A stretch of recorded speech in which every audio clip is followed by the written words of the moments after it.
Hey guys আসসালামু আলাইকুম, welcome back to another video.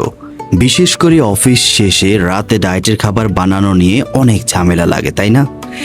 কি খাবো, কি খাওয়া যায়, এইটা নিয়ে ভাবতে ভাবতে আর মোবাইল স্ক্রল করতে করতে অনেক সময় চলে যায়। তাই আজকে দেখাবো মাত্র কয়েক মিনিটে তৈরি হওয়া একটি সহজ high protein chicken egg recipe. তো চলুন ভিডিও শুরু করা যাক। প্রথমে আমরা গাজর কুচি করে নিয়েছি, পেঁয়াজ কুচি করে নিচ্ছি। এরপর আমরা আস্তে আস্তে আমাদের বাকি উপকরণগুলো যুক্ত করব। তো আমরা আজকের এই সালাদে ব্যবহার করব দুটো ডিম। তো প্রথমেই দুটো ডিম আমরা ভেঙে সুন্দর করে সেটাকে নাড়িয়ে নিব। তবে তার আগে আমরা এখানে স্বাদমতো কিছু লবণ দিয়ে দেব। লবণ দেওয়ার এক পর্যায়ে আমরা চামচ দিয়ে এটাকে সুন্দর করে নেড়ে একটু মিক্স করে নিব, লবণটা যেন মিক্স হয়ে যায়। চুলার আগুন জ্বালিয়ে দেব। এরপরে আমরা এটাকে অল্প পরিমাণ সরিষার তেল দিয়ে দিলাম।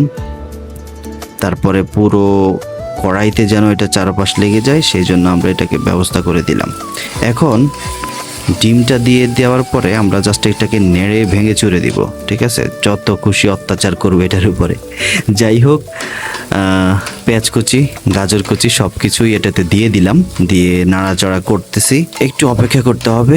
তারপরে দুপুরের মিলে কিছু থেকে যাওয়া চিকেন ছিল, থেকে যাওয়া বলতে রেখে দিয়েছিলাম সালাদের জন্য। সে চিকেনগুলো আস্তে করে ভেঙে ভেঙে এটাতে দিলাম।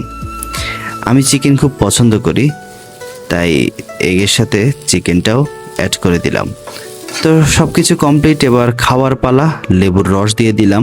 ও আচ্ছা, গোলমরিচের গুঁড়া দিতে ভুলে গেছি। গোলমরিচের গুঁড়া দিলে আরও ভালো লাগবে। গোলমরিচের গুঁড়া দিয়ে এটাকে আবারও মিক্স করে নিলাম, যেন গোলমরিচের গুঁড়া উপস্থিতি সব জায়গাতে বিদ্যমান থাকে।